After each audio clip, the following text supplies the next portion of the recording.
जय श्री कृष्णा। श्रीमद् भगवद गीता अध्याय नंबर 5 कर्मयोग।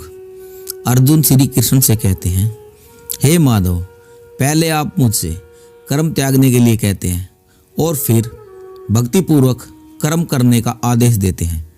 क्या आप अब कृपा करके निश्चित रूप से मुझे बताएंगे कि इन दोनों में से कौन सा अधिक लाभप्रद है? श्री भगवान ने उत्तर दिया, मुक्ति के लिए तो कर्म का परित्याग तथा भक्ति में कर्म दोनों ही उत्तम हैं, किंतु इन दोनों में से कर्म के परित्याग से भक्ति युक्त कर्म श्रेष्ठ है। जो पुरुष न तो कर्म फलों से घृणा करता है और न कर्म फल की इच्छा करता है, वह नित्य सन्यासी जाना जाता है। हे महाबाहु अर्जुन, ऐसा मनुष्य समस्त द्वंद्वों से रहित होकर भवबंधन को पार कर पूर्णतः मुक्त हो जाता है। अज्ञानी ही भक्ति को भौतिक जगत के अध्ययन से भिन्न कहते हैं।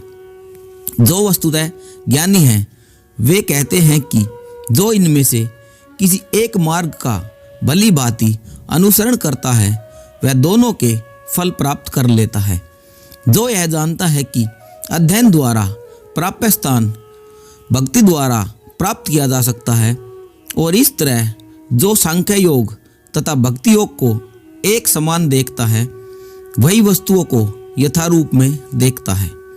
भक्ति में लगे केवल समस्त कर्मों का परित्याग करने से कोई सुखी नहीं बन सकता, परंतु भक्ति में लगा हुआ विचारवान व्यक्ति शीघ्र ही परमेश्वर को प्राप्त कर लेता है। जो भक्ति भाव से कर्म करता है, जो शुद्ध आत्मा है और अपने मन तथा इंद्रियों को वश में रखता है, वह सबों को प्रिय होता है और सभी लोग उसे प्रिय होते हैं। ऐसा व्यक्ति कर्म करता हुआ भी कभी नहीं बंधता। दिव्य भावनामर्थ युक्त पुरुष देखते, सुनते, स्पर्श करते, सूंघते, खाते, चलते फिरते, सोते तथा श्वास लेते हुए भी अपने अंदर में सदैव यही जानना चाहते हैं कि वास्तव में वह कुछ भी नहीं करता।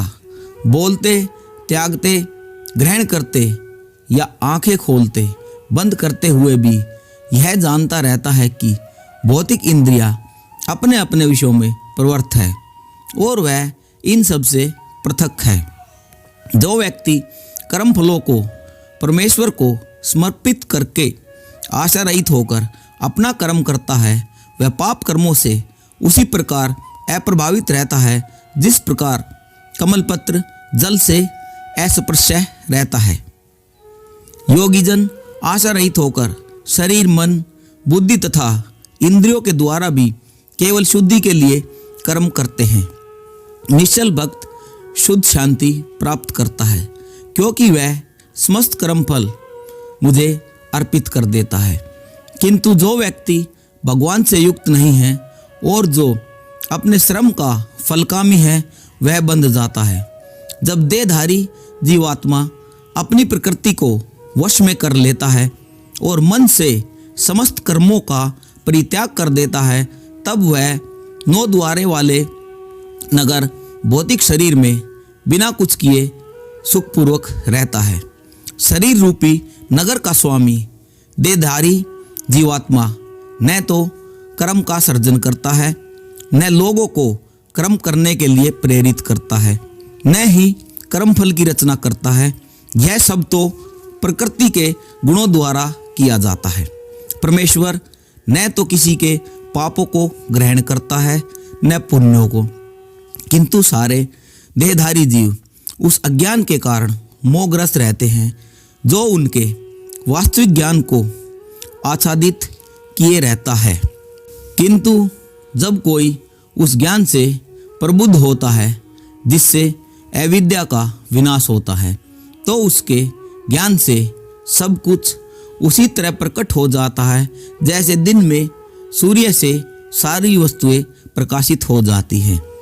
जब मनुष्य की बुद्धि, मन, श्रद्धा तथा शरण सब कुछ भगवान में स्थिर हो जाते हैं, तभी वह पूर्ण ज्ञान द्वारा समस्त कल्पवश से शुद्ध हो जाता है और मुक्ति के पथ पर अग्रसर होता है। विनम्र साधु पुरुष अपने वास्तविक ज्ञान के कारण एक विद्वान तथा विनीत गाय, हाथी, कुत्ता तथा चांडाल को समान दृष्टि से देखते हैं। जिनके मन एकत्व में स्थित हैं, उन्होंने जन्म तथा मृत्यु के बंधनों को पहले ही जीत लिया है। वे ब्रह्मा के समान निर्दोष है और सदा ब्रह्मा में ही स्थित रहते हैं।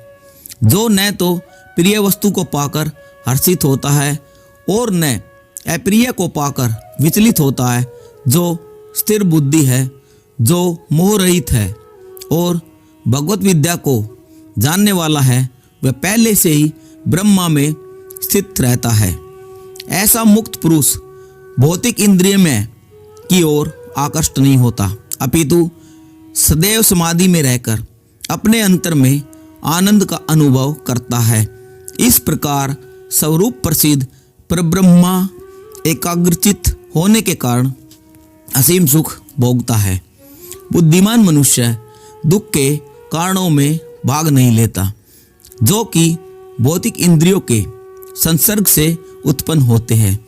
अतः हे कुंती पुत्र, ऐसे भोगों का आदि तथा अंत होता है। अतः चतुर व्यक्ति उनमें आनंद नहीं ले पाता। यदि इस शरीर को त्यागने के पूर्व कोई मनुष्य इंद्रियों के वेगों को सहन करने तथा इच्छा एवं क्रोध के वेग को रोकने में समर्थ होता है, तो वह इस संसार में सुखी रह सकता है। जो लोग संशय से उत्पन्न होने वाले द्वैत से परे हैं, जिनके मन आत्म साक्षात्कार में रत हैं, जो समस्त जीवों के कल्याणकारी कार्य करने में सदैव व्यस्त रहते हैं और जो समस्त पापों से रहित है, वे ही ब्रह्मा को प्राप्त होते हैं। जो क्रोध तथा समस्त भौतिक इच्छाओं से रहित हैं, जो स्वरूप प्रसिद्ध आत्म संयमी हैं और संसिद्धि के लिए निरंतर प्रयास करते हैं, उनकी मुक्ति भविष्य में सुनिश्चित है। समस्त इंद्रियों विषयों को बाहर करके दृष्टि को भौहों के मध्य केंद्रित करके प्राण तथा अपान वायु को नथुनों के भीतर रोककर और इस तरह मन, इंद्रियों तथा बुद्धि को वश में करके जो मोक्ष को लक्ष्य बनाता है, वह योगी इच्छा, भय तथा क्रोध से रहित हो जाता है। जो निरंतर इस अवस्था में रहता है, वह अवश्य ही मुक्त है।